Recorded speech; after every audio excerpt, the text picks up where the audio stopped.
Fala aí, amigos e amigas do PFC, mais um episódio pintando na caixa do podcast. Desta vez vamos para o Japão conversar um pouco sobre o cinema criminal japonês, mais especificamente os filmes que a gente escolheu aqui, são 3, de um estúdio chamado Nikkatsu. Então a gente batizou esse episódio de Nikkatsu Noir, que é um termo que a Criterion Collection, uma distribuidora de mídia física americana, chamou estes filmes.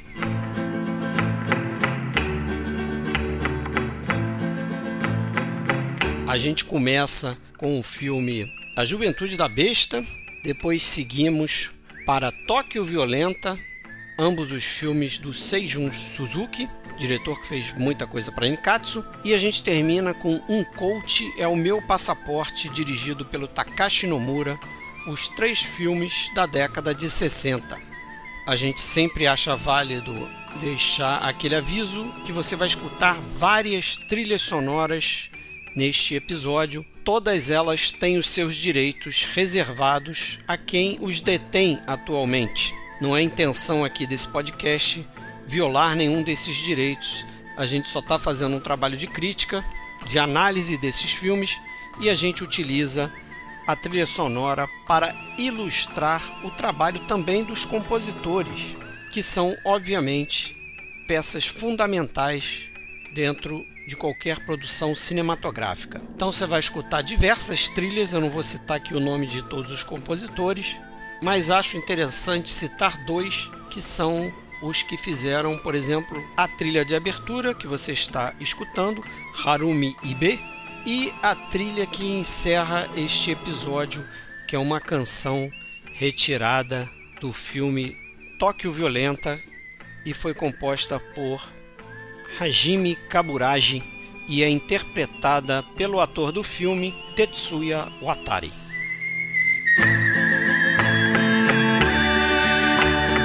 Se você quiser saber mais sobre o nosso cast, acesse filmesclassicos.com.br ou procure a gente no Spotify, iTunes, YouTube ou em qualquer agregador de podcast. Temos também um grupo privado no Facebook. Para entrar, mande uma mensagem para Fred Sanjuro ou Alexandre Cataldo. Temos uma página no Face e um perfil no Instagram. Sempre procure por podcast Filmes Clássicos.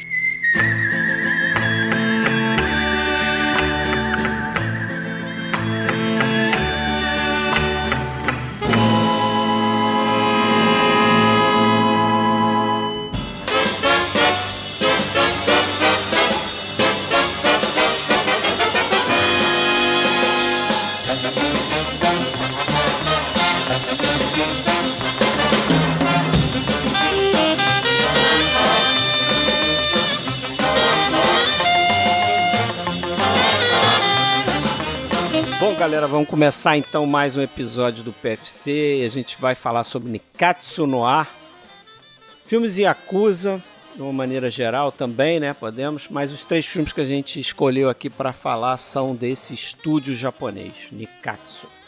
Hoje eu, Fred Almeida, falando aqui do Rio de Janeiro. Comigo, Alexandre Cataldo, fala de Blumenau. Tudo bem, Alexandre? E aí, Fred? Tudo certo? Como você tá? Tudo bem. Vamos para mais um episódio. Vamos lá. Essa nossa 11ª temporada do PFC. Certo? Certo. Voltando aqui para fazer o episódio com a gente, Marcos Damiani. Tudo bem, Marcos? Opa, boa noite, né? A gente fala boa noite porque grava à noite, né? Bom dia, boa tarde, boa noite. Exatamente. Valeu, Fred, Alexandre, pelo convite novamente aqui. Bom dia, boa tarde, boa noite para os ouvintes do podcast Filmes Clássicos. Isso aí. E muito feliz de estar aqui novamente, cara, falar de um segmento do cinema japonês aí. Cinema japonês é uma coisa que eu gosto bastante, asiático em geral, mas esse aí, muito bacana e muito pouco falado também, né? Então nós vamos falar de muita criminalidade aí. E você é um especialista no negócio, né? Tem lá o teu podcast Cinema Aventura, certo? Sim. E já vi que você fez temas semelhantes. Não especificamente o que a gente traçou aqui, né? Que é mais falar de 3 filmes da Nikkatsu, mas traçar um panorama também do cinema japonês de crime, né? Depois da Segunda Guerra, principalmente. E um pouquinho além, né? Porque aí se estende aí década de 70, 80, e aí pode até, né, a gente citar mais coisas aí fora desse período da Nikatsu e da era de ouro desse cinema criminal japonês, que é ali na década de 60, né? A gente até teve uma certa dificuldade para dar o nome do episódio, que acabou Isso. ficando Nikatsu no Ar, porque os 3 filmes escolhidos para serem destaques foram produzidos pela Nikatsu, mas a conversa vai passar por filmes de outros estúdios, né? Até filmes de grandes diretores, como que a gente já tratou, né? Como filmes do Kurosawa, que de alguma maneira abriram caminho para esse cinema criminal do pós-guerra, né? Uma criminalidade urbana e não mais aquela coisa, né, do samurai tão tradicional do cinema japonês. Meio que substitui, né? Tem filmes ali que parece que você ainda está tratando de um personagem semelhante a um samurai, talvez um samurai mais para perto do Yojimbo, né? Um Ronin, um cara meio assim. Mudam as armas, muda a roupa, mas dá o uma espírito atualizada, é né? Mas esse termo é até bom explicar, porque a gente, quando estava tentando decidir o nome do episódio, você até fez uma pesquisa, né, Alexandre?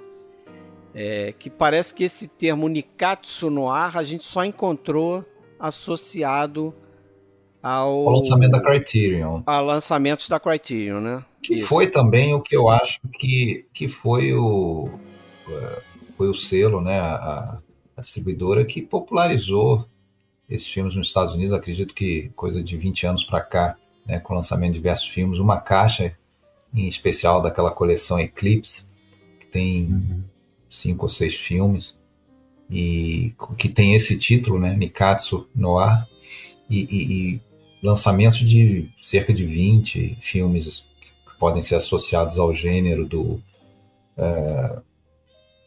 noir japonês, do cinema criminal japonês dos anos 60, final dos anos 50 até início dos anos 70 ali. Então, esse conjunto de filmes aí que guarda muitas similaridades, a gente, como não pode falar de todos, a gente precisou escolher 3, aí teve até algum debate, assim, vamos rever algum aqui para ver se vale ou não. Enfim, a gente acabou ficando com 2 filmes de um diretor e mais um filme de um segundo diretor.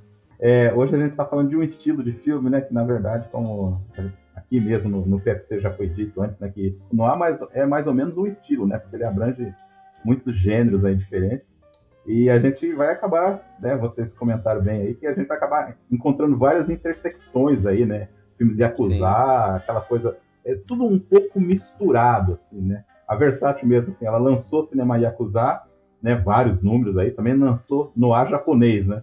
Só que muito que a gente vai comentar aqui vão estar nas caixas da Yakuza, né, para quem quiser a mídia física aí, né. Eu vejo como gêneros, se podem ser chamados assim, que meio que se entrecruzam de alguma maneira, tanto o que nos lançamentos da Versátil chamou de cinema Yakuza, e você vai me explicar se a pronúncia é Yakuza mesmo, que eu ouvi você falando no teu podcast e nunca falei assim, provavelmente por ignorância minha, óbvio.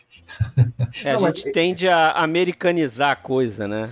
Aí fica Yakuza. Mas eu acho que em português, Yakuza é normal, né? Então, eu sempre falo assim, que a questão da pronúncia, ou você fala do jeito original, ou você fala do jeito abrasileirado, né? Isso. Meu critério é esse. Então, Yakuza. Não, isso também vai acontecer direto, né? Porque eu acho que nenhum de nós três aqui tem. Mesmo que eu tente, eu não vou tem conseguir. Ascendência nipônica.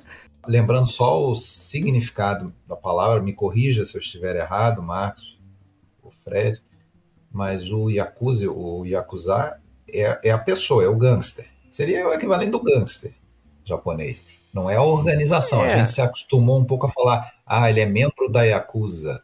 Não, ele é um Yakuza. É como se fosse máfia, né?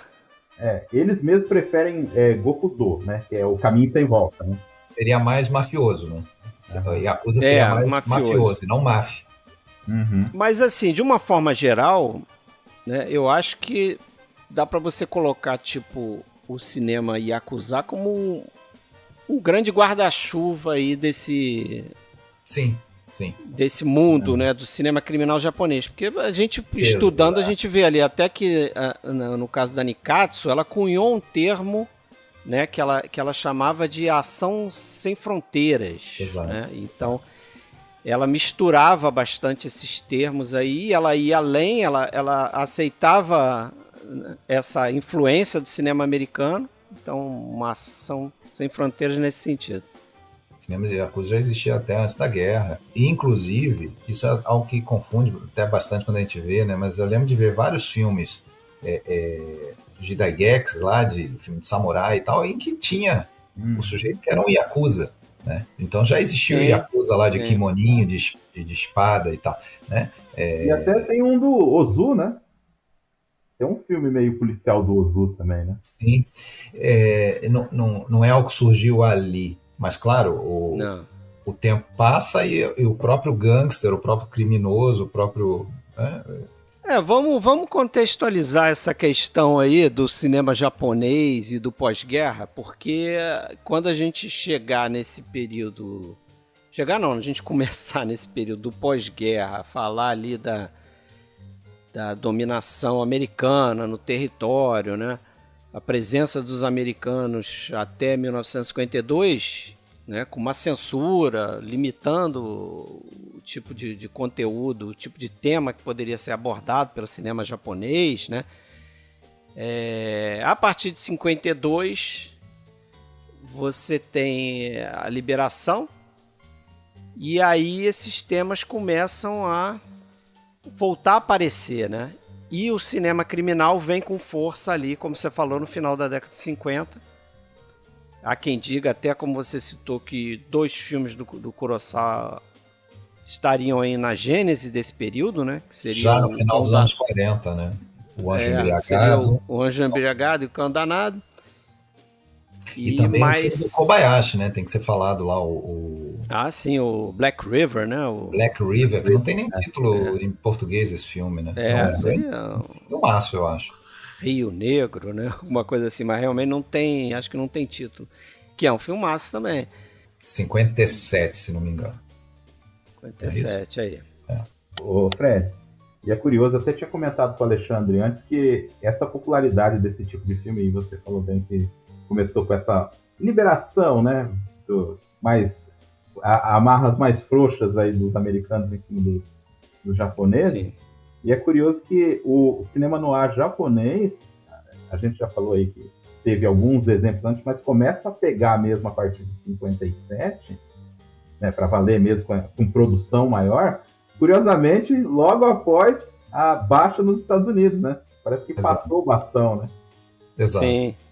Não, e tem uma questão também aí, que é aquela questão do público jovem japonês que, né, viveu quanto criança, talvez quanto adolescente ali, viveu aqueles anos de ocupação e agora tá livre, né? E você está buscando novas formas de se expressar, né? Isso aconteceu no Brasil também, né? Quando a gente saiu da ditadura, assim. Foi um período, assim, que, cara, meio que liberou geral. Televisão podia quase tudo, né? Claro. Década de 80 foi bastante assim, né?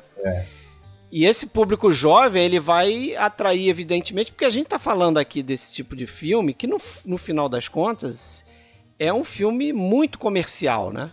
Exato. Sim. Mas dentro dessa questão comercial, a gente consegue identificar diretores como o Suzuki, né? Que tem ali o seu estilo, né? Alguns até colocam o Suzuki na Noboru Bagu, né? Tão diferente que ele é. Né? A gente já falou de cinema japonês em tantos episódios aqui no podcast. Já fizemos filmografia completa do Kurosawa, de Mizoguchi, alguns filmes do Ozu, Kobayashi já todo, além de outros filmes aí, em dicas triplas e tal.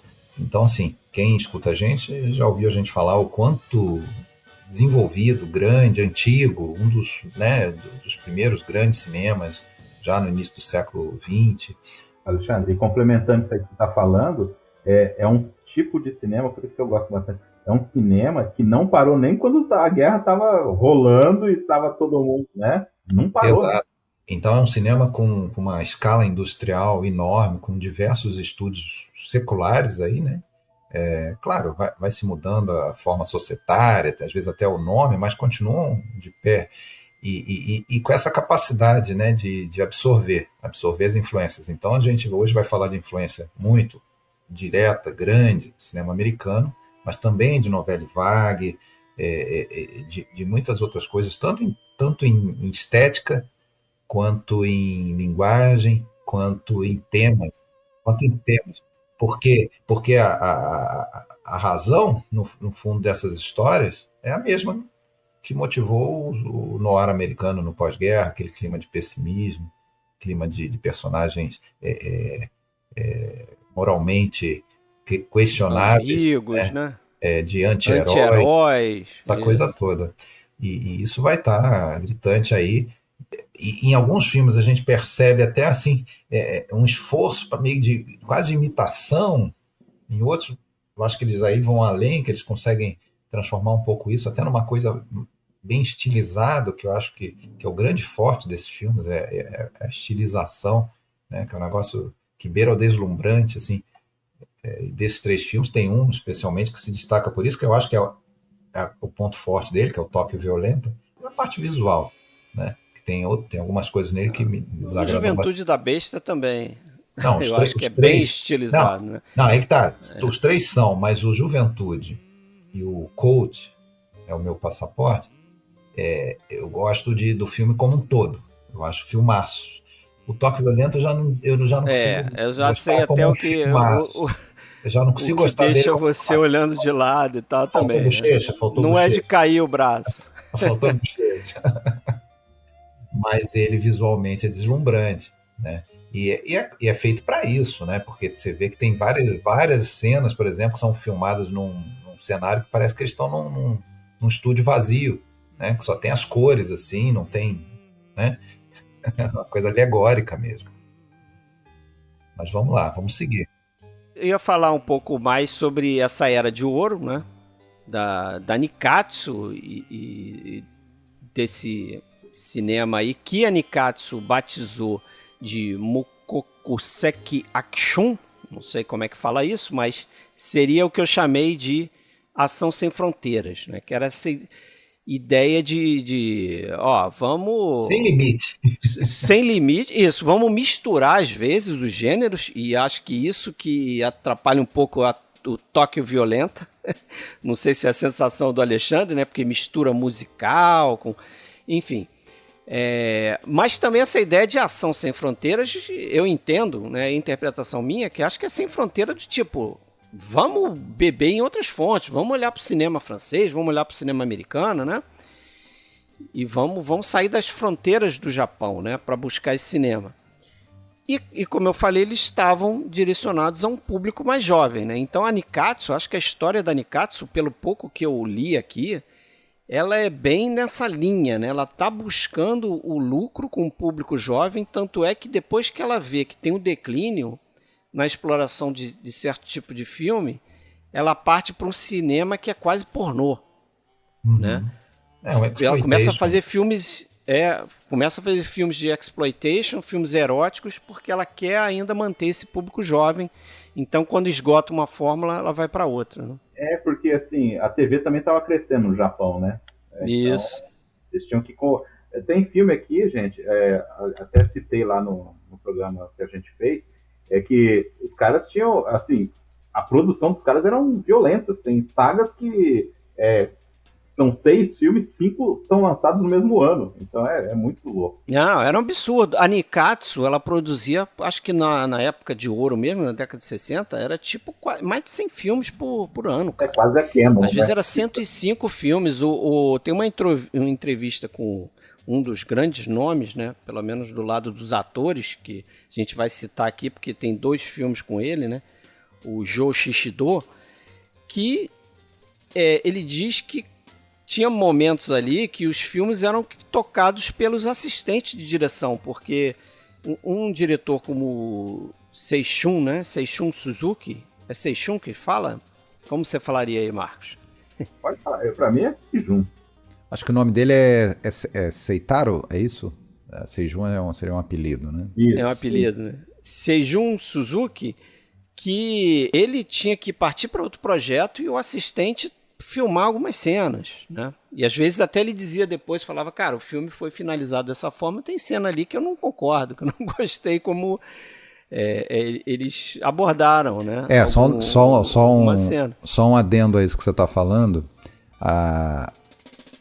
O sistema produtivo, né, do Star System fazia com que os filmes fossem criados em função dos atores, né? Quem que vai ser a estrela? É um filme do Shishido, é um filme do...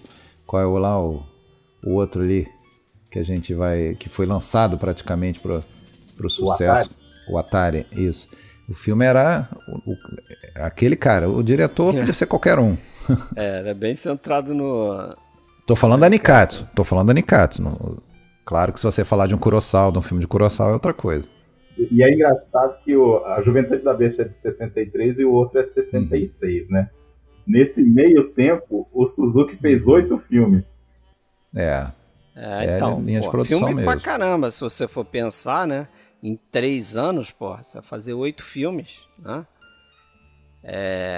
Mas era nesse esquema, né? Ele estava já há alguns anos, acho que desde os anos 50 na Nikatsu, né? Fazendo filmes aí um pouco mais tradicionais e foi gradualmente ficando cada vez mais experimental e ao ponto que ele declara que Com a Juventude foi o primeiro filme que ele verdadeiramente fez o que estava na cabeça dele, assim, sem amarras do estúdio, aquela coisa toda. Isso foi um negócio progressivo ao ponto que depois até do filme que a gente vai comentar por segundo ali, que é o Tóquio Violenta, né? Ele foi fazer a Marca do Assassino e foi demitido pelo estúdio, né? Porque o presidente quando ele lá disse completou 40 filmes, né? Disse que demitiram ele. Ele disse que não entendeu nada, os né? filmes dele. A Marca do Assassino, que era até um filme que poderia estar nessa escolha, não sei porque que a gente acabou não falando dele. A gente nem pensou direito nele, tem aquela né? coisa famosa dele ser viciado no cheiro do arroz, né? Não, e tem a gente pode citar outros filmes também, né? O Miri na Viatura, né? Que também é do Suzuki, que é um filme de 1960, portanto anterior até o primeiro que a gente vai falar, né? Que é a Juventude da Besta. E um filme um pouquinho já de outro tipo, anterior até um pouco no tipo de cinema do Suzuki, já é um filme mais tradicional, vamos dizer, né? Não... Na verdade era isso que eu ia comentar, né? Quando a gente estava decidindo o que ia comentar, né? É legal a gente ter pegado o Suzuki também, porque os dois filmes são de fases distintas dele, né? A Juventude depois de, sei lá, quantos, eu acho que são uns 15 filmes que o Suzuki fez, são mais filmes assim que nem vocês estão falando, tradicionais, um pouco mais, né? Não tem tanta aquela energia. Já a Juventude, você vê que já é como se fosse o auge dessa primeira fase dele. Né? Agora, essa assinatura vai ser minha. E aí o Tóquio Violenta já é uma outra coisa muito mais artística, muito mais assim, experimental. Muito mais estilizada, né? Sim. Ó, antes de 60, é um filme que eu não vi, mas li aí nos estúdios, chamado Punhal da Vingança. Em inglês foi chamado de Rusty Knife, né, de 1958, Toshio Masuda. Aí tem o Assalto ao Carro Blindado, que eu comecei a ver, mas fui vencido pelo sono ontem. Esse é dele também? Esse é do Takumi Furukawa. Esse é do Furukawa. Filme de 64. Eu vi. Esse eu vi, um bom filme. Eu gostei também. Me parece um bom filme também.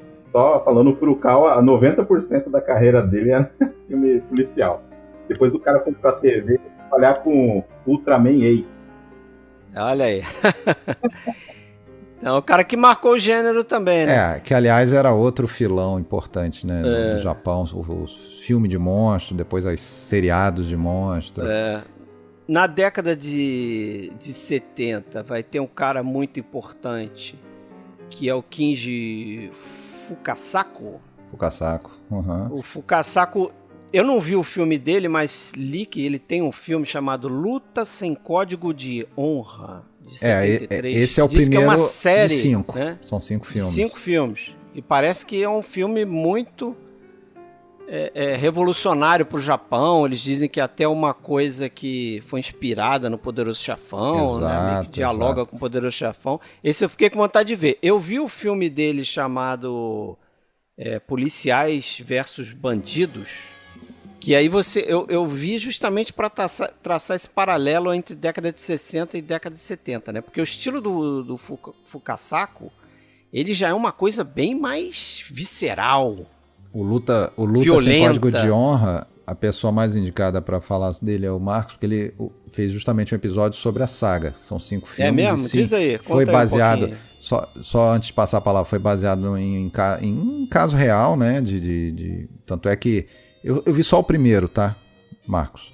E achei instigante, apesar de ser uma loucura. Um ritmo intenso, é sangue o tempo todo. Cada 2 minutos entra ali na tela a informação. Fulaninho, morto no dia tal, do tanto. Pela gangue de não sei quem. Então tem toda essa documentação. Mas, assim, é uma saga e dá pra ver, sim, esse paralelo com o Poderoso Chefão. Não acho nem que dê pra dizer assim, foi uma... pegou carona, porque é tão logo depois, 73, né?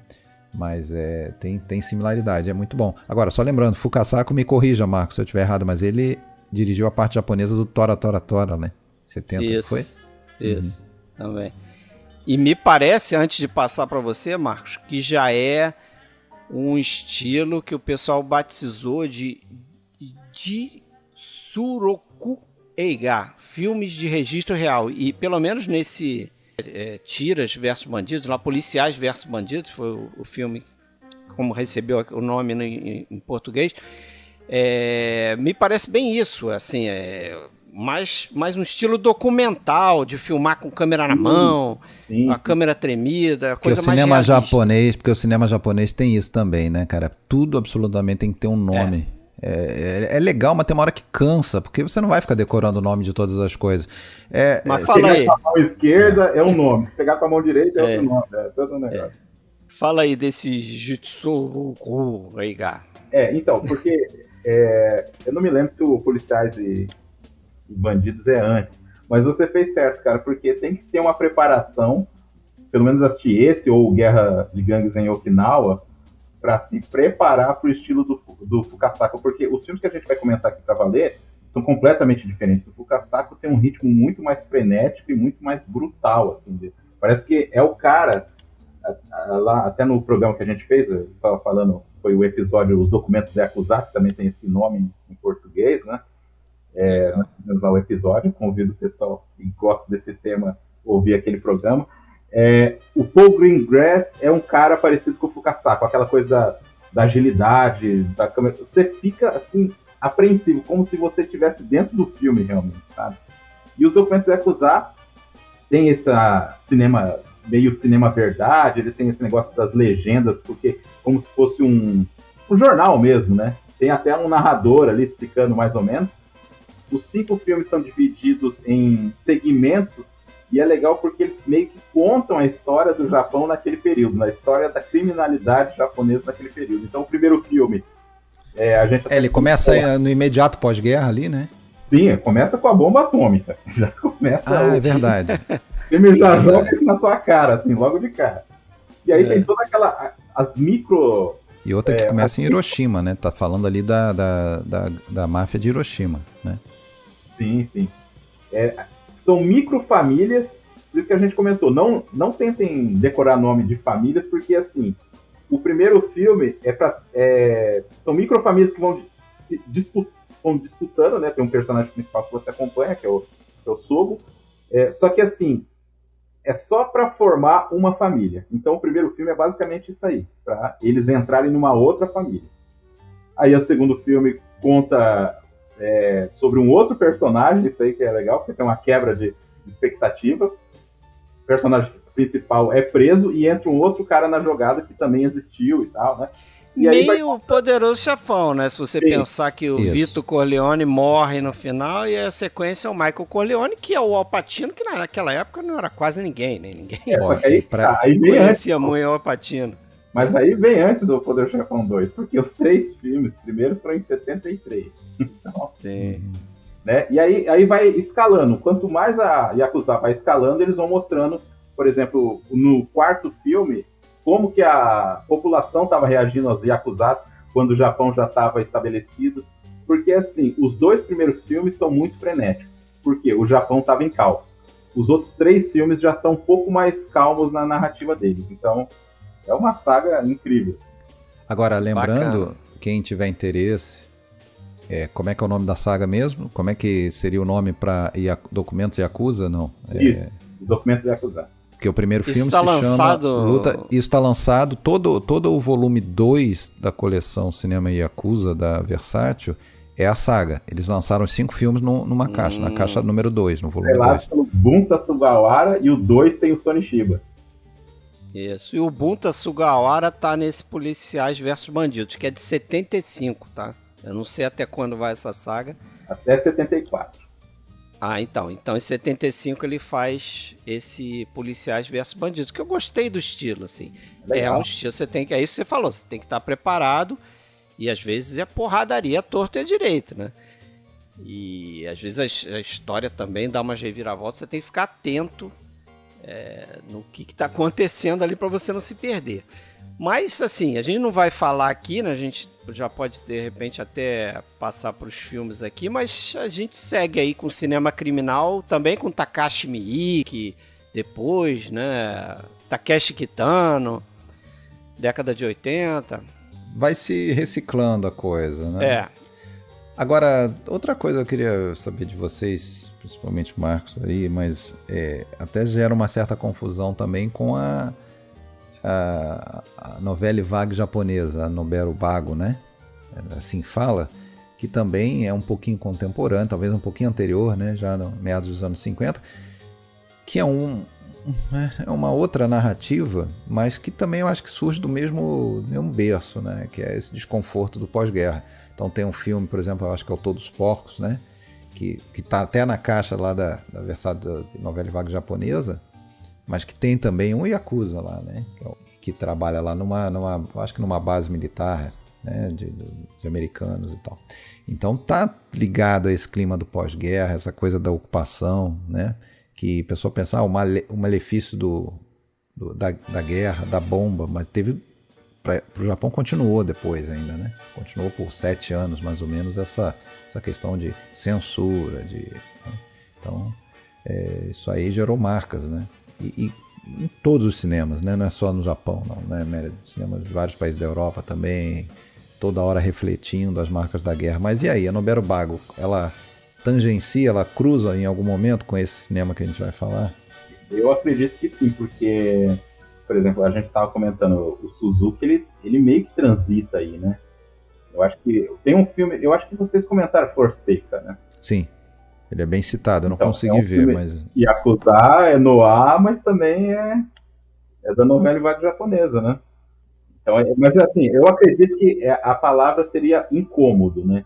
Os dois movimentos aí, os dois segmentos aí de cinema aí japonês desse período tem essa coisa, o incômodo de um país ocupado, né? Alguns dizem até hoje, mas enfim, ocupado violentamente, né? Uma hora você tá ali com o grande imperador, outra hora vem o general lá americano e fala que ele que manda, né? E outra coisa também, que você até eu acho que comenta isso no teu episódio, Marcos, é que a própria indústria cinematográfica japonesa, isso é histórico, isso não é agora, isso já desde a Era de Ouro, ela de alguma maneira está ligada também às organizações criminosas, né? A Yakuza. Isso procede, né? Sim, sim. Tanto que, assim, esses filmes existem por causa que a Yakuza meio que, não, fazem filmes nossos. Tem até a questão que eles vendiam bilhetes para as pessoas assistirem filmes de Yakuza. Eles só não podiam também, vamos dizer, vilipendiar muito a imagem deles, assim, né? Foi o que dizem que aconteceu com o Itami, né? Ele foi fazer o filme de comédia lá dele, da Yakuza, e os caras não concordaram, e enfim. Né? Dizem que mataram, outros falam que é suicídio, aí fica nesse suspense. Agora você falando aí sobre essa questão da ocupação, né? Primeiro você estava ali embaixo de um imperador e daqui a pouco vem um general americano e tal. Se tem uma coisa que é comum, né, no cinema noir e aqui nessa questão do cinema criminal japonês, que é essa questão do pós-guerra, né, e dessa sensação de pessimismo, né, porra, quem mais com desculpa para sofrer com isso, né, do que o japonês, né, no caso de passar por 2 bombas atômicas, né? Então você imagina o desespero desse povo, como deve ter sido, né? Você pensar no que pode vir no futuro, né? Depois de você passar por uma tragédia tão devastadora, né? Então isso está diretamente conectado, apesar dos filmes, por exemplo, os filmes que a gente vai começar a falar aqui, terem vindo na década de 60, né? Então você já está ali mais ou menos... São os famosos filhos da bomba, né? Eles gostam sempre de repisar essa... Mais ou menos uns 15 anos removidos ali daquela situação, mas, porra, essas cicatrizes não são curadas, né? Então... Mas é isso, vocês querem começar a entrar nos filmes aí a gente também, nada impede da gente voltar à contextualização. Tá? Só queria comentar, já que a gente falou dessa infiltração do crime, que também não é algo exclusivo do Japão, não, do crime organizado no mundo empresarial, né? Isso também o Kurosawa tratou muito bem no Homem Mal Dorme Bem, que é um filme eu acho fantástico. Também. E que também tá dá para enquadrar nesse, né? Só que aí a gente tá falando de Torro, né? A gente tá falando de outro estúdio. Claro, não é Nikatsu, mas tá ligado. Teve um pouquinho mais de tempo para ser feito, né? Não foi em 20 dias, né? Não, mas aí você vê esse tema tá presente, esse tema de corrupção, né? Tá presente ali também. Assim, do que eu conheço de cinema japonês, que eu vi bastante coisa, mas não sou nenhum rato de ver, eu acho que é o filme que me vem à cabeça se eu pensar assim, é corrupção empresarial no Japão. É isso. Esse filme é a referência, né, do Kurosawa, Homem Mal Dorme Bem, que a gente tratou lá nos nossos 3 ou 4, já não lembro, episódios do Kurosawa, acho que foram 3, né? Foram 3, hein? Foram 3. Do Kurosawa. Acho que foram 3. Mas vamos seguir.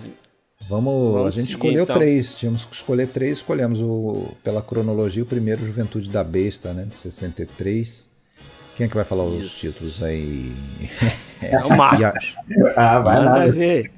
Yaju no Seishun. Yaju no Seishun. 63, né? Qual o significado desse título, né? A Juventude da Besta, porque parece que não sei se é a tradução literal, né? Isso aqui desse Yaju no Seishun. Eu acho que é Juventude Selvagem o nome original. Seishun é juventude jovem, né? Juventude selvagem. Pois isso foi uma pergunta que um historiador fez diretamente para o Suzuki. E ele meio que desconversou, que ele fala assim nessa entrevista, nem eu entendo muito por que botaram esse título, né? Porque não deve ter passado muito por ele, deve ter sido coisa da Nikatsu e tal. Mas ele diz que era porque, talvez é porque a Nikatsu fizesse filmes para o público jovem, né? Então você bota a juventude. Mas quem seria a besta aí nessa história, né? É o personagem do Joe Shishido.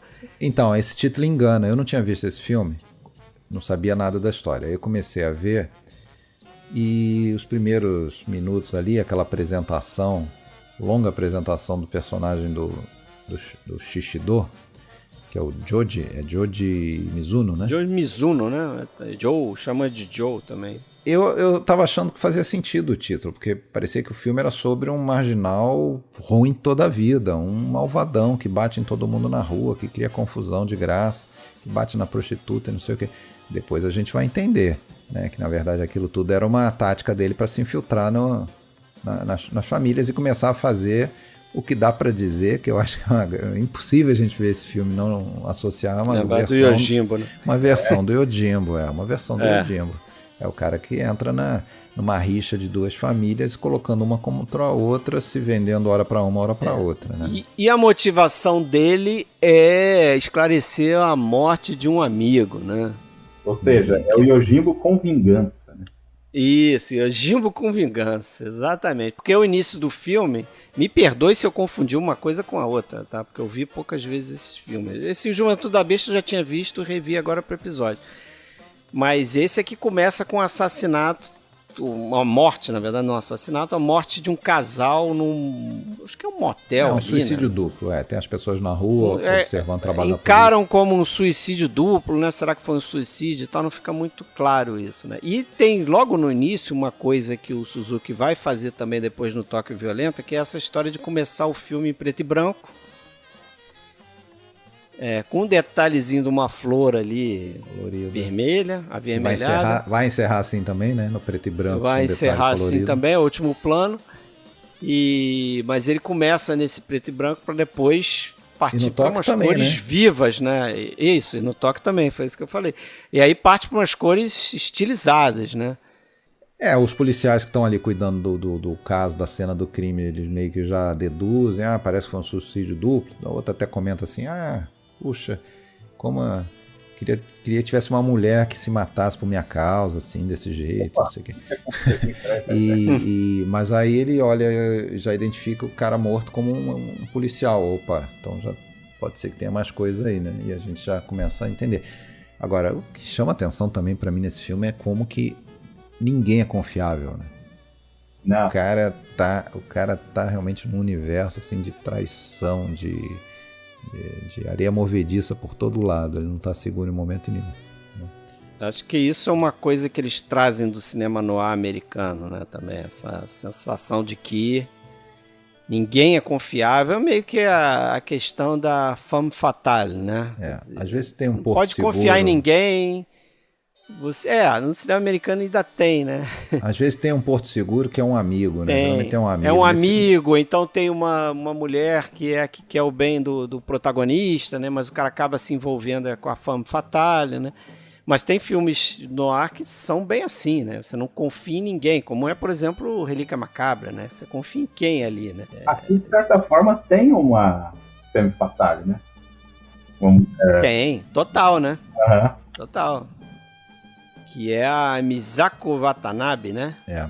Agora, não sei vocês, cara, mas o começo ali, não o começo da cena do crime, mas depois quando vai para aquele restaurante, eu acho sensacional aquela sequência toda do restaurante. Porque primeiro a gente tá vendo ele dentro do restaurante na mesa, cercado de prostitutas e tal, enfim. E um cara irascível, assim, né? Enfim, parece realmente um... Tem gente até que compara ali o personagem dele com o Marlon Brando, assim. O cara é uma explosão, né? Explosão pura. E aí, daí a pouco, a gente vê a mesma cena por trás do vidro, né? Parece um aquário aquele restaurante, parece uma coisa mesmo da questão do voyeur, do cinema ali, né? Enfim, a gangue tá ali atrás observando ele, né? Sabendo que aquele cara ali veio atrás de encrenca, né? E aí o cara fala, esse aí que me bateu na rua, né? Um negócio assim, não, cara. Eu acho um barato aquele cenário, e sendo que aquele escritório, além de ser atrás do vidro, ele é mais baixo, né? Realmente eles olham o vidro ali como se fosse uma tela de cinema, assim, mais alta. Sim. O filme tem isso, porque depois tem uma parte que tá passando o filme, né? Isso. Sim. E tem uma coisa que acho que o Suzuki gosta de fazer também, que é escolher esses ângulos diferentes, né? Às vezes para colocar câmera, então você tem alguns planos assim que você às vezes está vendo, eu acho que isso tem no Tóquio Violento também, às vezes você está vendo a mão do protagonista na frente, assim bem próximo da câmera, a câmera está mais embaixo, você está vendo o rosto dele lá atrás, né? Eu acho que é nesse que tem um plano que a câmera está embaixo e tem umas pessoas saindo da boate, aí tem um chão de vidro. Estão dançando, E aí a gente vê parte da galera dançando ali e tal. Então tem uns ângulos que você às vezes não espera, né?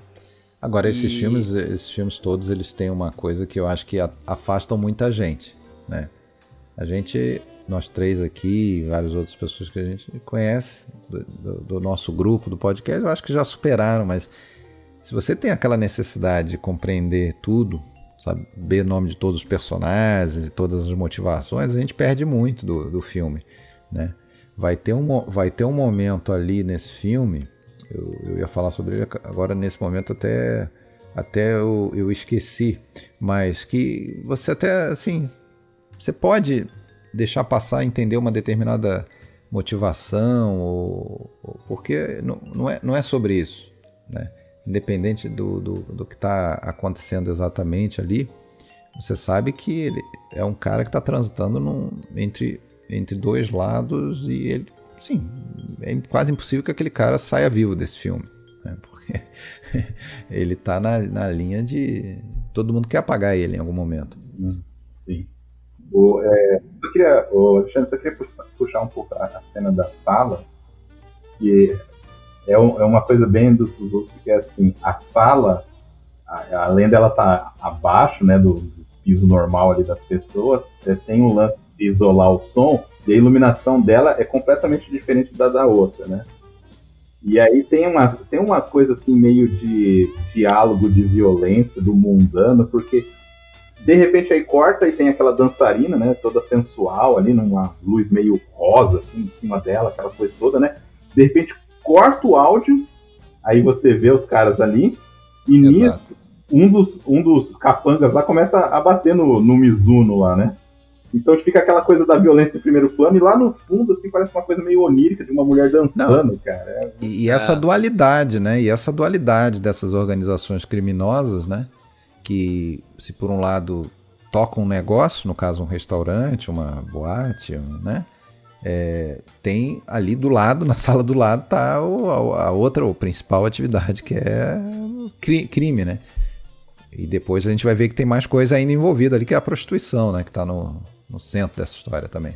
Você tocou na questão da violência, né? Você já vê como esses filmes da década de 60 já trazem esse lance da violência, mas assim, a flor da pele, que como depois isso é aumentado lá com o cinema da década de 70, né? Porque aqui você também já viu algumas coisas, por exemplo, tem uma cena de tortura ali, e que o cara o personagem do Joe Shishido, ele é empurrado assim para uma janela, sei lá o que é. A gente vê a cara dele assim sendo pressionada contra um vidro, e o cara... tipo um bastão por trás. E o cara vem, estica a mão dele assim e começa a enfiar uma faca, um objeto pontudo na unha dele, né? E é uma coisa que a gente vai ver em alguns desses filmes, né? E que chama atenção, assim, essa violência. Parece que é baseado... Né? Esse filme parece que é baseado num romance, né? Que o título traduzido dele seria Manhunt, para o inglês, né? De um cara chamado Haruhiko Oyabu, né? E aí esse projeto surge ali dentro da Nikatsu, né? Que estava procurando exatamente isso, né? Como o Fred falou bem. Repete o nomezinho ali do movimento, que é aquele edifício. Os filmes sem fronteira. E seria uma história perfeita nesse sentido. Chamavam de Mukokuseki Action. Action, né? É parecido com action. Acho que a ideia é o... Sim. Action. Ação... Sim. Sem fronteira. E uma das características desse filme também era essa questão desse personagem descolado, né? O cara cool ali, né? A gente vê muito disso, principalmente na figura do Joe Shishido, que a gente não falou, né? Mas as pessoas que vão atrás desse filme vão reparar que ele tem lá um implante nas bochechas, né? Parece que era uma aplicação de um líquido, né? Ele fala sobre isso numa entrevista que eu vi dele, né? Que é uma coisa até que ele me pareceu na entrevista, assim, ele bem... Primeiro que a entrevista que eu vi ele já mais velho, parece que ele removeu aquilo. Ele tá com 2 cicatrizes no rosto, e parece que ele removeu aquilo. Mas ele comenta que aquilo foi uma tentativa dele de ficar bonito, só que o resultado não foi bem o esperado. Então ele colocou alguma coisa, tipo, né, que hoje seria um botox da vida, né? Isso ele fez em 57. Funcionou. Pois é, isso que eu ia falar. Ele vinha nos anos 50 fazendo o papel de galã, meio inócuo aí, e quis se destacar de alguma maneira. Ainda que tenha dado errado, do nosso ponto de vista de leigo aí. Não sou... chama atenção, porque chamou atenção. Ninguém confunde mais ele com os outros. Você vê um filme, esse é o com bochecha de Kiko, esse né? Parece exatamente. O Kiko. Então você vai lembrar que é o mesmo cara da Marca do Assassino, é o mesmo cara do Juventude da Besta, mesmo cara do Coach é Meu Passaporte. Agora, eu acho ele foda assim naquele papel. né? Eu acho ele muito superior, por exemplo, ao protagonista lá do Tóquio Violenta, por exemplo. E ele faz ali um personagem que a gente não tem como não lembrar de outros, de um Alain Delon lá do Samurai, até de um Belmondo na questão da violência, ou mesmo de um Clint Eastwood, sei lá, de um Vingador desse silencioso e na dele, calado, mas explodindo violência por todos os poros, né, na hora que precisa, né, mas que é cool, né, parece um bom menino quando não está agindo, né. E é legal a gente falar desse ator, porque eu penso que nem lá no Cinema Aventura a gente faz biografia de atores também, né? E é um cara que quase ninguém fala, né? Claro, quem gosta muito de cinema vai lembrar dele, vai falar, mas assim, é legal as pessoas conhecerem esses caras, assim, tipo que nem o Tomás Milian, sabe? Esses caras casca grossa aí de outros cinemas que não é o americano, né? Sim, né? A gente fica muito ali nos personagens fortes americanos. Que são, assim, esse tipo de cinema, muitas vezes não tendo um grande apreço pela crítica e tal, até um conhecimento de públicos fora do país de origem, mas no país de origem é um sucesso tremendo, né? O Joe Shishido popularíssimo e fez bastante sucesso. Você falou mas do sabe Milian, quem mesma coisa. O personagem dele me lembra? O Lee Marvin no Point Blank. Também. Porque, só que com o Lee Marvin no Point Blank, ele tá atrás de saber quem traiu ele, né? Uhum. E onde tá o dinheiro dele, tem um dinheiro que deviam pra ele, ele sai atrás e ele sai nessa saga de enfiar porrada em quase todo mundo. Sim. Até... Só que ele, no Point Blank, ele meio que descobre que, cara, não tem muito mais como bater nas pessoas, porque tem uma organização por trás, né? Quer dizer, você tá procurando uma figura personificada que não existe mais. A juventude da besta, se você tiver que resumir um tema, é a vingança. Tem a menor dúvida, só que uma vingança em nome de outro, né? Vamos dizer, pela honra do amigo, né? O que, aliás, é um valor antigo, vamos dizer, do cinema japonês, daquela coisa da honra, da lealdade, que ainda está presente, pelo menos no herói do filme, no anti-herói do filme, né? Até contrastando com o que vai vir lá nos anos 70. Você acabou de falar do luta sem honra, né? Sem código de honra. Quer dizer, ele já faz questão de, no título, derrubar. Agora tem uma coisa também que agora eu tô lembrando quando a gente estudou para fazer os episódios do Kurosawa, que você vê um pouco nisso no Yojimbo, nessa questão do Ronin, dos samurais que vão ficando sem como é o nome lá do Daimyo, né? Daimyo. Daimyo, sem o senhor feudal, como depois de um tempo começou a gerar essa questão da formação de quadrilhas, né? E aí tem lá aquela questão que antes do Yakuza, né? Que seria aqueles bakutos, né? Acho que chamavam assim. Mas tem essa... É por isso que eu estou fazendo essa conexão, porque tem essa questão da honra, do coisa, de certa forma está ligada com essa questão do samurai, né? A gente vê muito isso no cinema samurai, né? Essa questão da honra, do código, né? Do Bushido. Então, de alguma forma meio transversa, chega nessa situação criminal. Os dois personagens do Shishido que a gente vai falar hoje, né? Esse e depois lá no Coach, vamos dizer, a derrocada deles vem por conta do amigo, né? Por querer salvar o amigo, né? Lá tem aquele amigo lá que tem a cara de europeu, né? O Jerry alguma coisa, até o nome do ator. Você olha pra ele e você fala, não é japonês esse cara. Ele parece o Renato. Ele é mestiço. Versão japonesa. É verdade. Sei quem é, cabeça de área. E ele... essa situação, depois a gente vai falar, mas me lembrou até do filme francês lá do Jacques Becker, o Casque d'Or. Tem um personagem que já tá a salvo, mas ele volta pra salvar o amigo. Aí se fode. Não, então, os filmes do Melville, né, e o próprio Jacques Becker também são influência aqui, você percebe. Sim, uma conexão. O Polar, a gente não falou, né? Influência do Polar. Sim. O Melville, principalmente lá no Coach, né? Mas aí também, sempre, em todos. né? E só, assim, não sei se vocês já querem passar para o outro, mas só destacando mais algumas cenas desse filme, tem uma cena que eu acho muito legal, que foi até eu descobrir que foi uma ideia do próprio Shishido pro Suzuki, que é aquela dele ficar pendurado de cabeça para baixo num lustre. Aquilo ali é foda. Acho que é uma das cenas mais famosas do filme, né? Que é um negócio meio James Bond aquilo ali, né? Isso. Você Aí for tem uma pensar arma, aí tem uma explosão, se eu não me engano, né? tem uma explosão, tem um cara que acho que joga um carro Sim.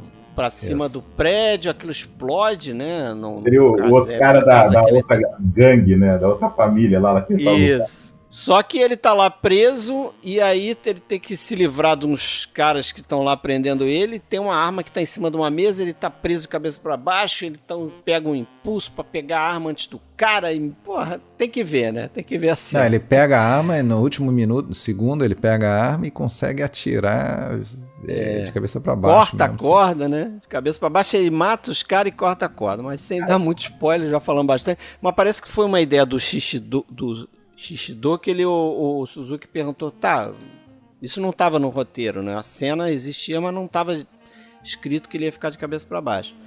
E ele teria dito, pô, a gente pode fazer um negócio diferente, que é me deixar de cabeça para baixo. E aí eu resolvo aqui como eu vou sair dessa situação, né? Eles começaram a pensar e escreveram como é que ele se livraria daquela situação toda. E é interessante também que tem um personagem ali que é o irmão do chefe, né? Que ele é homossexual e aí aquela velha coisa, né? Do cinema mais antigo, sempre associando, às vezes, o homossexualismo com maldade ou com algum traço. Perversidade. De perversidade. E é um cara completamente...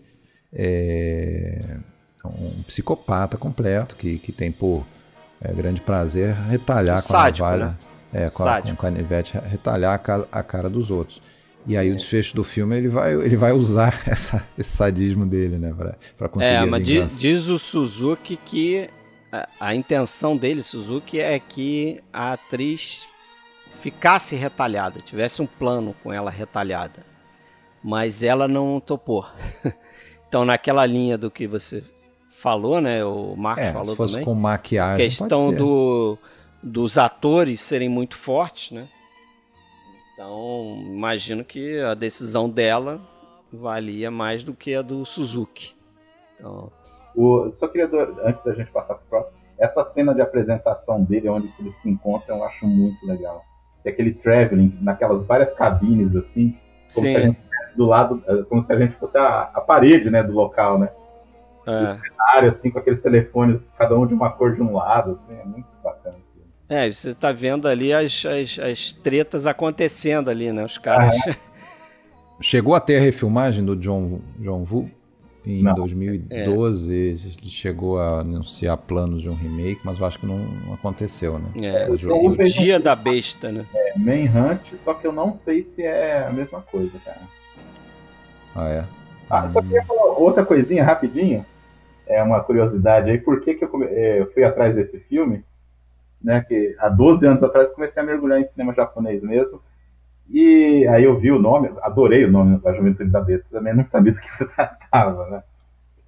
Aí lá no filme, o antagonista do filme é o Akiji Kobayashi, e para quem lembra do seriado Ultraman, ele foi o Capitão Muramatsu, que era meio chefe ali dos vigias ali, né? Caraca, ele mesmo, cara. Pois é, cara. Eu tô vendo aqui. É um cara que... E ele fez filme até com o Kobayashi. Até fui ver se eles eram parentes, assim, não tem ligação nenhuma, né? Mas é só uma curiosidade aí que ele... Caraca, Ultraman, cara. Fez uma conexão aqui. Mas pra quem não conhece, tá recomendado aí Juventude da Besta, um dos principais filmes aí desse movimento, desse gênero. Veja a Juventude da Besta, não é biografia de nenhum político.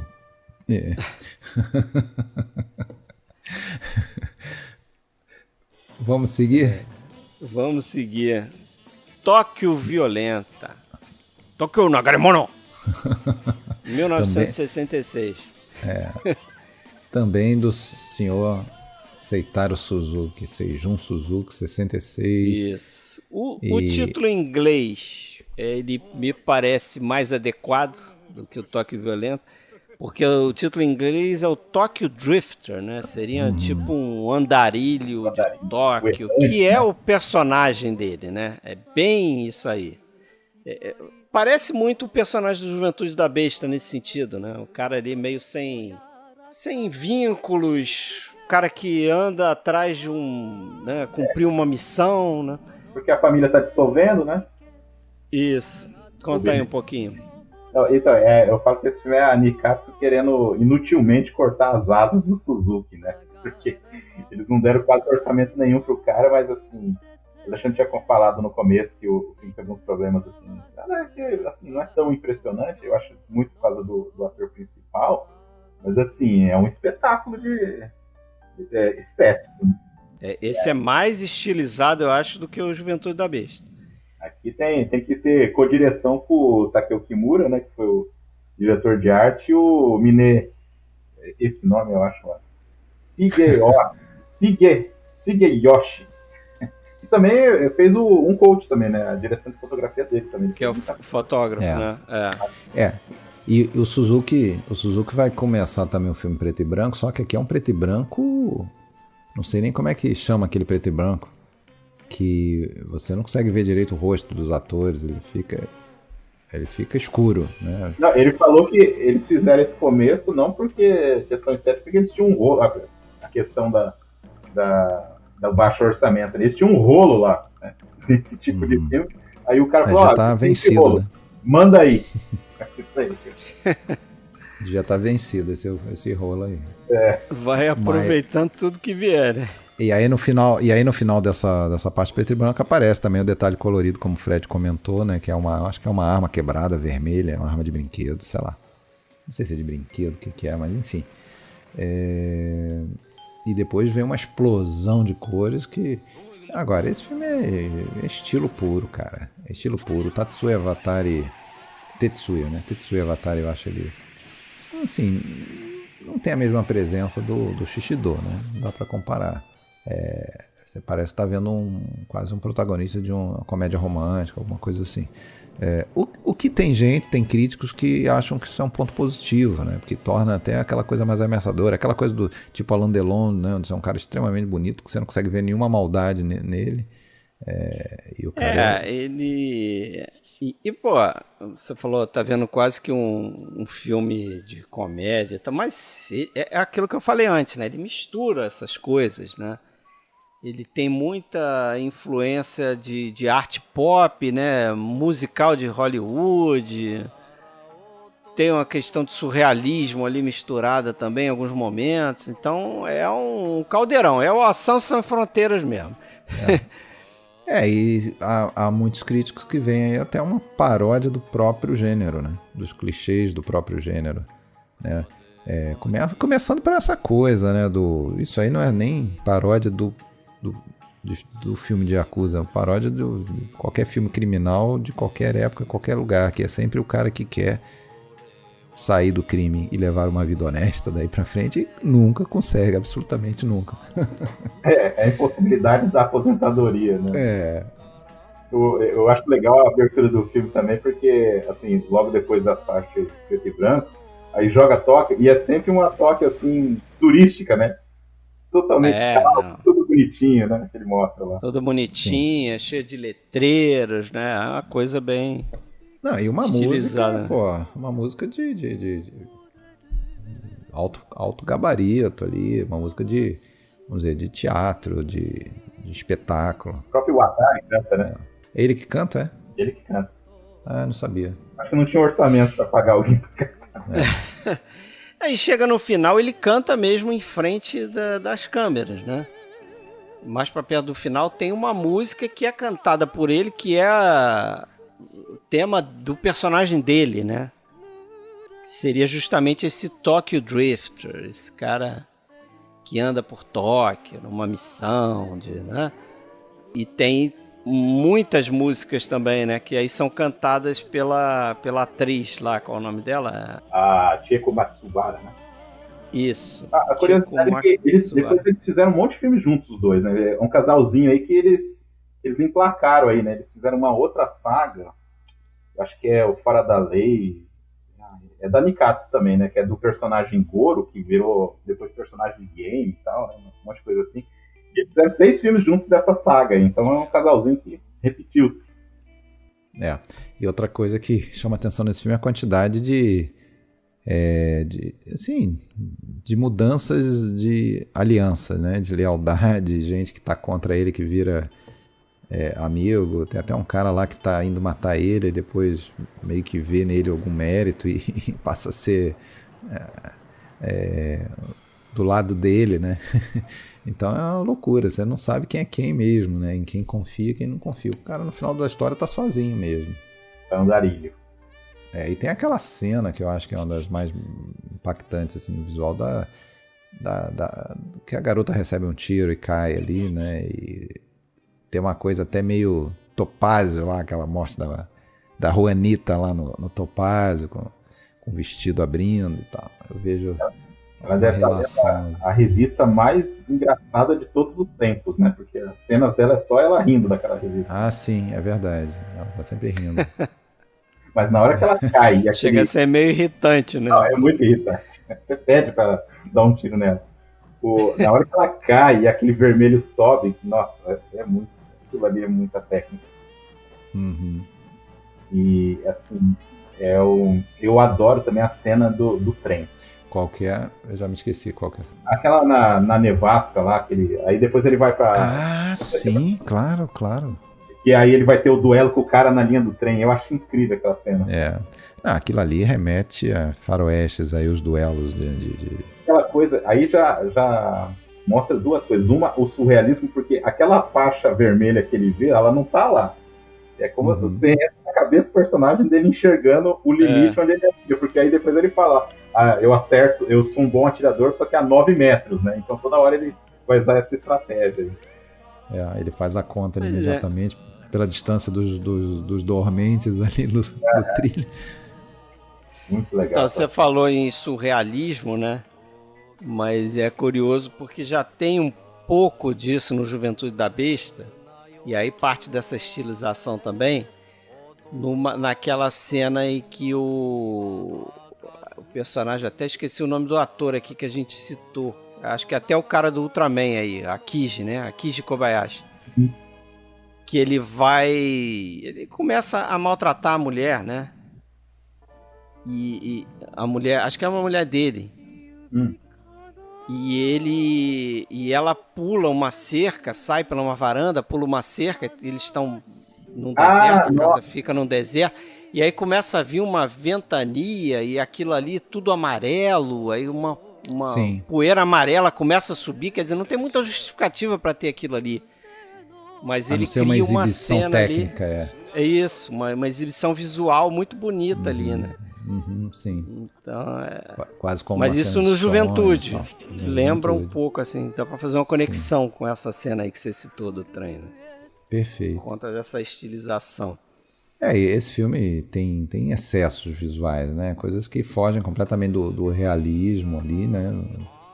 Mais uma vez eu digo, você não vai ver esse filme se preocupando com o mínimo de realismo, é uma experiência sensorial, né? Vamos dizer. Assim, uma coisa para fazer, assim, passar um pouco o pano também, é legal também o personagem do Atari que ele usa, tipo, por exemplo, um terno azul, um cara completamente fora do estereótipo do Exato, do terno preto, né? Os caras sempre com terno preto, óculos escuro. Bom, e o estúdio, na verdade, reclamou, né? Reclamou do Suzuki que ele não conseguiu, vamos dizer, impulsionar a figura do Tetsuya Watari que estava sendo alçado, né? A intenção do estúdio era criar mais uma estrela ali, né? Esse filme acharam que não deu certo, né? A batata do Suzuki já estava assando, né? Ele ia fazer mais um e depois ia ser demitido. Exatamente, ia falar, né? Aí ia ver com A Marca do Assassino, que seria o último filme dele, né? Para Nikatsu.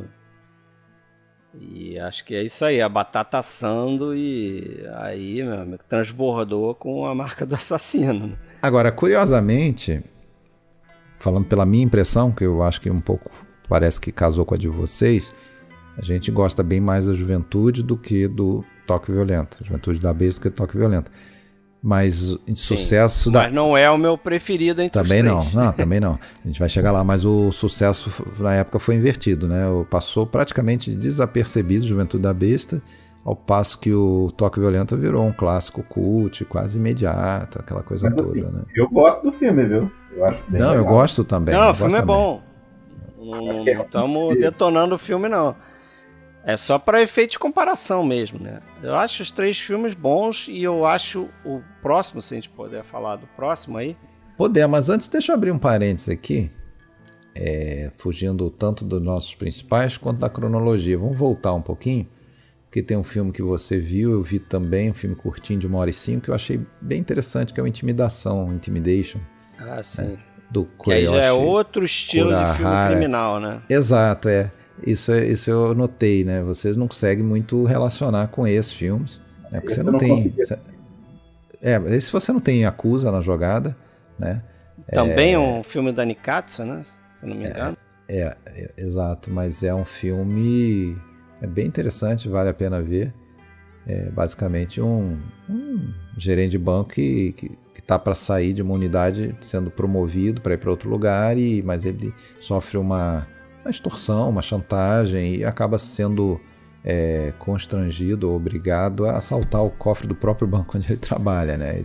Que surge um monte de situações daí, mas é um filme bem interessante, com uma figura conhecida de filmes aí principalmente do Kurosawa, né? O Ko Nishimura, né? Isso. Uhum. Homem Mal Dorme Bem, tá no Yojimbo, Céu e Inferno. Do mesmo ano, inclusive, do mesmo ano. O próprio Céu e Inferno é um filme também criminal, né? Japonês. Sim. Excelente, mas aí, né? 63 também, né? Mas a gente já falou dele quando falou do Kurosawa. Eu não assisti o Intimidação, mas eu assisti o outro, o Desertores da Vida, de 57. E aí? Gostei. Legal, gostei esse bastante. não é. Bem legal. Ele é bem clássico no ar dos anos 40. Tipo, tem o ex-boxeador que ele encontra uma mulher que tá pra se matar, ele salva ela ali e tal. Não tem femme fatale, mas todas aquelas outras coisas do cara que é uma segunda chance, que ajuda a moça, e aí ela tem um segredo, aí tem Yakuza que vai atrás dela, tem cabaré. Então, assim, ele é bem clássico o filme no ar. Tipo o filme do John Garfield, né? Aqueles década de 40. Aham. Sim. Com isso a gente vai pontuando outros filmes, né? Já falou do Punhal da Vingança, o Miri na Viatura, Intimidação, eu citei o Todos os Porcos, que é mais aí de novela vaga japonesa, Policiais filmes do Kurosawa, versus já falamos lá dos filmes de 70 do Fukasaka, faltou falar um, que não é daquela saga, mas é o Guerra de Gangues de Okinawa, é muito bom filme também, esse eu vi também do Fukasaka. Não, e tem também, já que a gente tá falando de outros, eu não vi, mas tenho vontade de ver, que é aquele do... Acho que é do Kobayashi, não é? Aquele com Tatsuya Nakadai. Não, acho que não é Kobayashi, não. Onimasa, eu acho.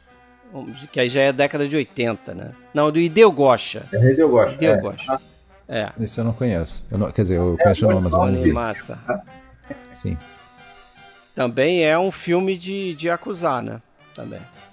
Uhum. E eu lembro que eu fiquei interessado nele quando a gente fez o episódio sobre filmes de samurai, né? Com o Fábio, eu acho. Foi? Que a gente fez e deu gosto. Sim. Isso. E o que você citou também, né? Que eu vi também, eu acho que o Marcos também conhece, que é o Assalto ao Carro Blindado, né? Que ali para mim foi The Killing do Kubrick, encontra Total. Terceiro Homem do Orson Welles com a perseguição no esgoto no tem final. Até corrida de cavalo no filme. Tem assalto ao hipódromo, assim. E o final, como qualquer filme de assalto, e não venha me falar de spoiler, porque todo filme de assalto é a mesma coisa, com dinheiro espalhado pela casa que tá pegando fogo, né? Calma, não, acabei de ver o filme. Só comecei. Ah, tá, desculpa, não, é um filme de assalto em que os caras vão se dar bem. Mas a gente fica dando spoiler pra galera que escuta a gente leva spoiler também, não tem problema.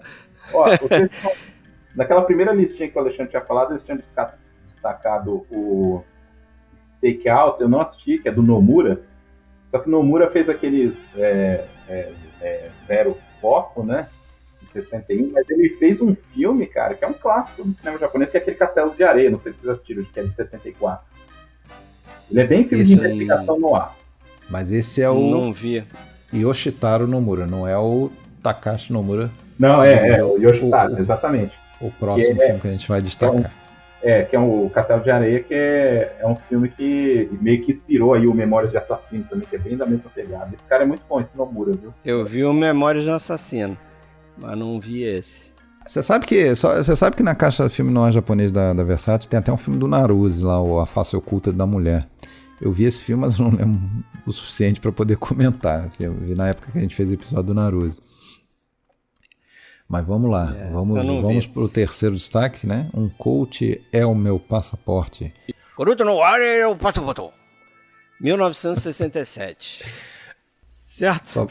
Sua pronúncia tá excelente, cara. Depois passa aí para os ouvintes. Faz a propaganda aí do curso japonês que você está fazendo. Eu acho que a única palavra que eu identifiquei é o passaporto, que com certeza é passaporte. Mas 1967, outro Nomura, Takashi Nomura. Uhum. Um cara ali também que trabalhou para Nikatsu, como esse filme aqui é da Nikatsu, e era visto como um cineasta proeminente, estilisticamente ousado, e a gente vê isso nesse filme, certo? Esse filme, ele tem, eu li isso e eu concordo. Depois que eu li, eu falei, cara, é claro. Meio que pulando pro final, mas vocês vão entender, depois a gente chega lá. Ele tem ali um quê de Sérgio Leone ali, né? Total, mas isso aí... Naquele final. Né? Aquelas soluções dos filmes do Homem Sem Nome, né? Da trilogia dos dólares. Pra mim isso já fica insinuado já no início com a música, né? Tem uma música de espaguete ali. Na abertura do filme você já vê que o Suzuki falava que ele gostava de western, mas ele não era influenciado na hora de fazer os filmes, né? Aqui, logo de cara, na música da abertura. Agora, esse filme... Aqui o Nomura, né? Ele dirigiu um outro filme chamado Quick Draw Joe, também com Shishido, que acho que não tem nome em português. Que é meio que uma coisa de um western ali, né? Tem um quê de western no Japão.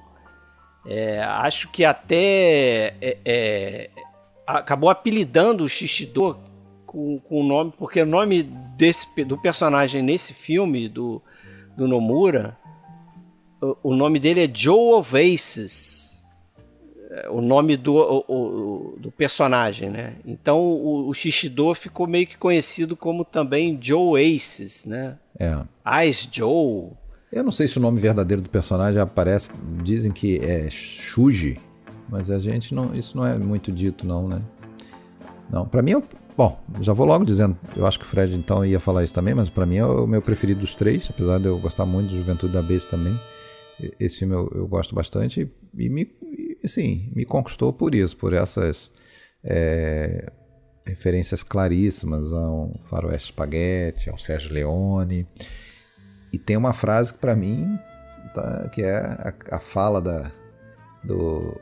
daquele cara que está contratando a massagista e depois com algo mais, né? Moral ou dinheiro? O que vai ser?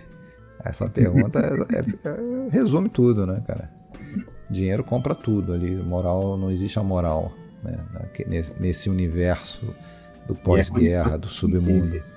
É o meu preferido também. E é curioso que é o filme que tem a trama mais simples, né? Exato. Uhum. Mais direto. Mas eu acho muito legal aquela coisa do hotel, que ele tem que ficar lá esperando, aí tem aquela mocinha do hotel que a gente vê que tá tendo, né? Não tem um interesse romântico ali envolvido. É meio aquela questão da mulher que é dona da pousada no western, né? Tipo aquela do salão, né? Exato. Coisa parecida, né? Tem várias dessas conexões, né? Tem, de novo, o Shishido como um personagem durão, né? Esse hard-boiled, né? Que você classificaria no cinema noir, né? Americano. Aquele cara que é o cara mais durão que você vai ver no filme ali e que combina com o estilo dele, né? Ele passou a ser reconhecido como isso também, né? O próprio esse assalto... Qual é o nome aí? Assalto ao carro blindado. Ao carro blindado, né? Do início que eu vi ali, ele distribui bifa geral ali, né? O cara abre a boca. Em inglês é o Cruel Gun Story. Isso. Mas ele é sempre o cara mais forte na cena, né? Mais determinado. O Shishido considerava esse aqui o seu filme favorito. E ele fez mais de 100 filmes, né, na Nikatsu. Então é o filme favorito não só nosso. Ele contracena com aquele cara, né, que tem traços euroasiáticos ali, o Jerry Fujio, que trabalhou no Yojimbo também. Eu não lembro dele no Yojimbo, mas tá lá. No Yojimbo tem bastante gente também, naquelas gangues, né? Naquelas 2 gangues lá. Tem um monte de gente que foram tiradas dos famosos monstruários de coadjuvantes, né? A gente brinca muito lá no cinema italiano que tem uns filmes assim que eu vou te dizer uma coisa, parece que eles têm um livro especial para escolher pela cara os coadjuvantes, não é um monstruário, é um monstruário, né? Aqui, mas então o Jerry, que é o amigo, né? O amigo que ele volta para salvar em algum momento ali, né? E se ferra por causa disso. O Kamimura, né? Que é o nome do Joey aí no filme, ele assassina um cara, né? Que é uma cena incrível, né? Aquela preparação do assassinato. Sim. Né? Uhum. Que é silenciosa e tudo. Foge lá com o amigo dele, né? Essa aí é a parte que eu sempre fico incomodado. Como é que os caras descobriram todo o plano, né? Do cara fugir de balsa e não sei o que, que aeroporto ele ia estar. Isso aí sempre é uma coisa que eu falei, porra, mas como é que os caras sabem? Tão rápido. Não fica muito bem explicado, né? A hora da balsa, o cara tinha acabado de desligar o telefone e o outro já sabia todo o plano, todo o itinerário do plano. Caramba, mas os caras são bons mesmo. Porque na verdade tanto aquele hotel quanto o pessoal lá da balsa, né? Uhum. É todo mundo do esquema. É todo mundo do esquema. Isso, exatamente. Então a informação vai chegar, alguém vai vazar, alguém vai contar. Mas isso realmente fica subentendido, isso não é mostrado exatamente acontecendo. Né? E a sequência final, era uma vez no Oeste quase que puro ali, né? No meio de um deserto, não é exatamente um deserto, mas uma área... uma área deserta, aberta. Mas tem toques ali por um punhado de dólares também, Sim, né? Sim. No sentido do herói que tem um artifício que vai surpreender todo mundo. Sim. No caso do Shishido aquela... Bom, contando aqui, dando spoiler, né? Desligue. Que pule essa parte. Que é aquela coisa dele cavar, né? Não é isso que ele faz? Ele cava o chão e ele fica esperando o cara chegar com o carro, né? Ele sabe que os caras vão vir pra cima dele, pra atropelar ele com o carro. Então ele joga o rifle dele ali. Ele cava uma vala, né? Uma vala, que aí ele vai conseguir pular e acertar o carro. Nessa vala ele já deixa um dinamite, né? Ele já deixa uma dinamite ali. Uma dinamite. Com um adesivo já prontinho pra ele grudar no carro na hora que o carro passar em cima da vala e dele, né? Uma coisa impressionante. James Bond aí. Coisa de James Bond também, né? Você já pode dizer, né? Porque, nessa época aí, 67, James Bond já estava bem estabelecido ali. Exato. Sabe outra cena inusitada que eu acho, também que eu gosto bastante? Parece um assassino, assim, um cara bem esquisitinho que aparece lá no porto lá. Faz toda aquela marra, não, porque na hora que eles chegaram aqui, não sei o que, papapá. Na hora que eles chegam, ele começa a atirar nos caras, eles chegam de caminhão e empurra ele com o carro pro mar. Eu acho incrível aquilo. Sim. Os filmes, eles têm algo de exagero, assim, mas é muito bacana, né? Tem um uso desproporcional da força. Tá dentro do contexto.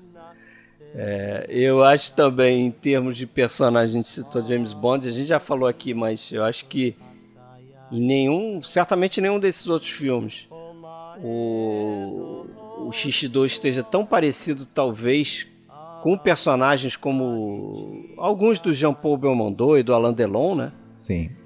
E aí É eu muito acho físico, que né, cara? É muita coisa física, sim, assim. sim. E eu acho que aqui tem muita influência do Melville também, Sim, né? também acho. Esse aí tem Nas o lance escolhas do Nomura, né? Exato. Da traição, essa coisa toda. Cara, é um filmaço esse aí. Esse aí é um filmaço que tem que ser visto, sim. Curiosamente, aí, tanto esse quanto o Juventude da Besta, eles estão na mesma caixa da Versátil. Eu acho que é a 3, né? A 3, é. É a 3. Cinema Ao passo que Yakuza o 3. Tóquio Violenta tá na caixa, na arte de Seijun Suzuki, juntamente com o Portal da Carne, a história de uma prostituta e a vida de um tatuado. É. Todos bons filmes.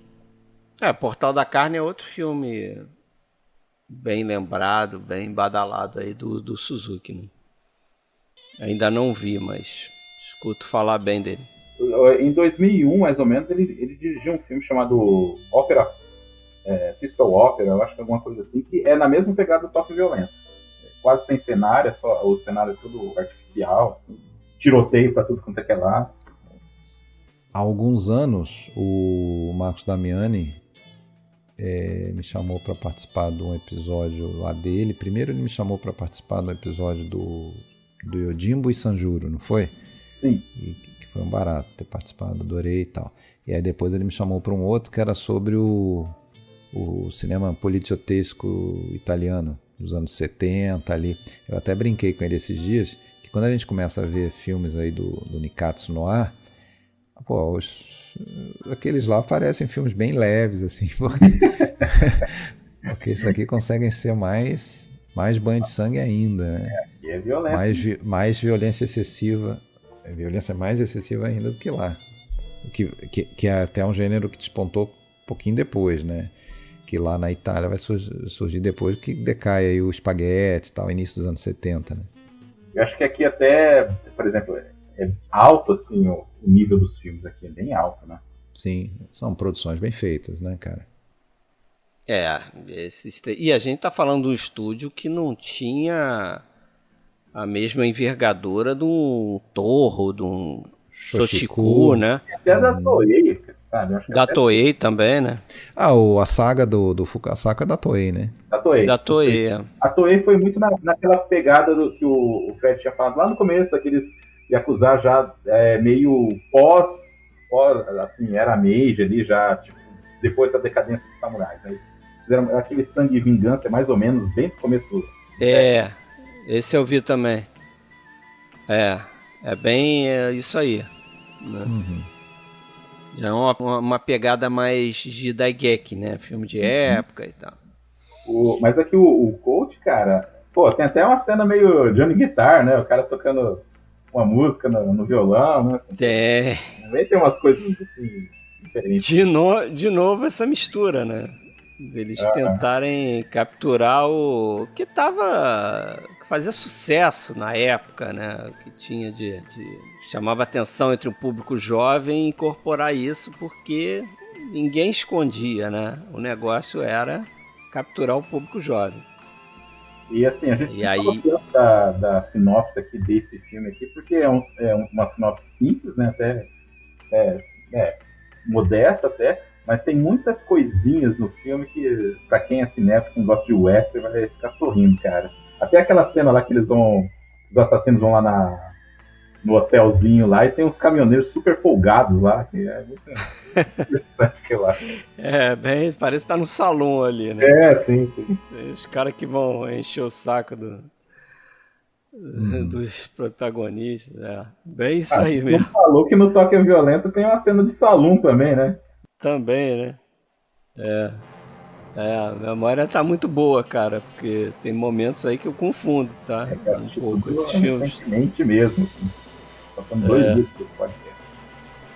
Eu já vi um pouco mais antes, eu preparei bem antes aí. Até revi ali alguns, revi o final da Juventude da Besta pra pegar melhor, ter mais fresco na cabeça. Esse aqui eu queria rever, mas acaba que eu não tive tempo. Mas assim, foi unânime, né? Poxa, meu passaporte. Foi unânime, ganhou. Pra você também? Ah, então tá. Segundo, o Punhal, o Juventude da Besta. E terceiro, o Tóquio Violento. Mas os três são muito bons, né? Os três são muito bons. Podem ver sem medo de ser feliz. Certo? Depois dessa contextualização que a gente fez, esse episódio aqui, né? Até o Marcos, que está mais ligado, né, a filmes de aventura e ação lá no podcast dele, vai concordar comigo. É difícil encontrar esse material em podcast aí, principalmente no Brasil, né? Não vai ver ninguém falando de Nikatsu. Que é muito isso? difícil, né? É o nicho do nicho, né? Agora, a gente, sobre cinema japonês, como a gente já fez todo Kurosawa, todo Mizoguchi, todo Kobayashi, cinema samurai, cinema Yakuza, é exatamente isso que eu ia falar. Não tem como fugir, que o que falta agora é falar do Ozu. A gente já fez Naruto, inclusive, né? Já fez episódio do Naruto. Já falamos do...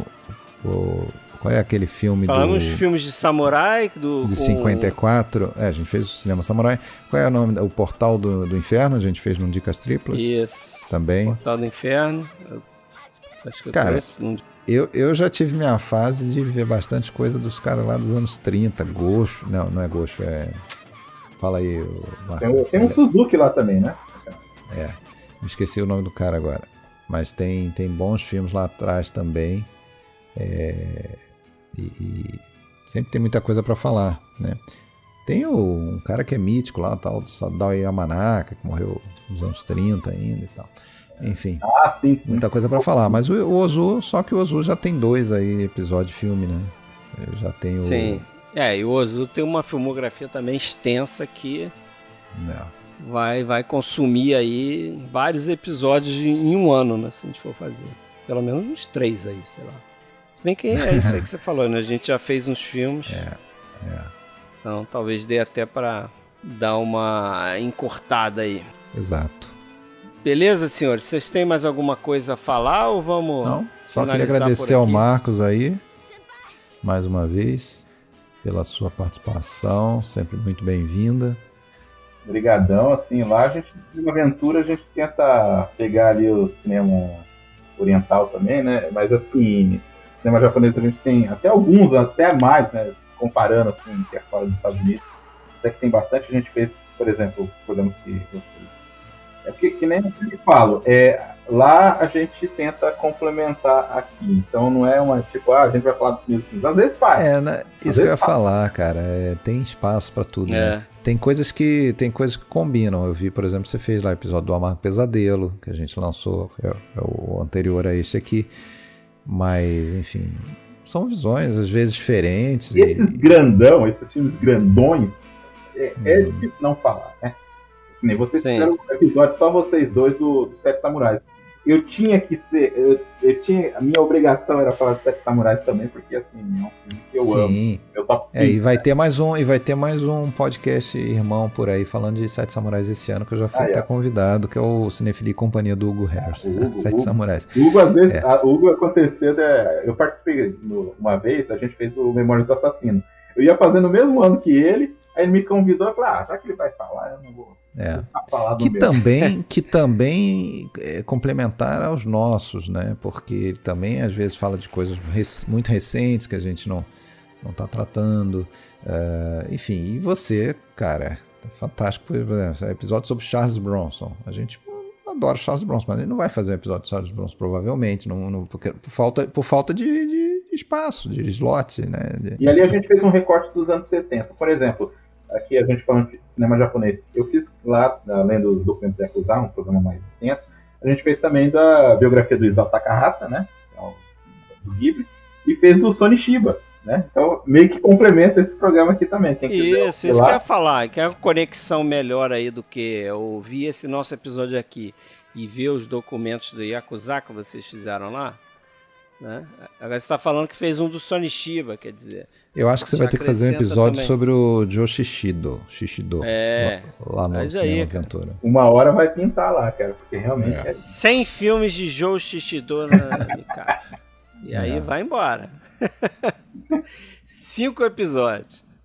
Beleza, Marcos? Valeu Beleza. aí pela sua presença, cara. Obrigadão, podcast Cinema Aventura, só clicar lá, gente. Obrigado pelo espaço. Isso aí, procurem.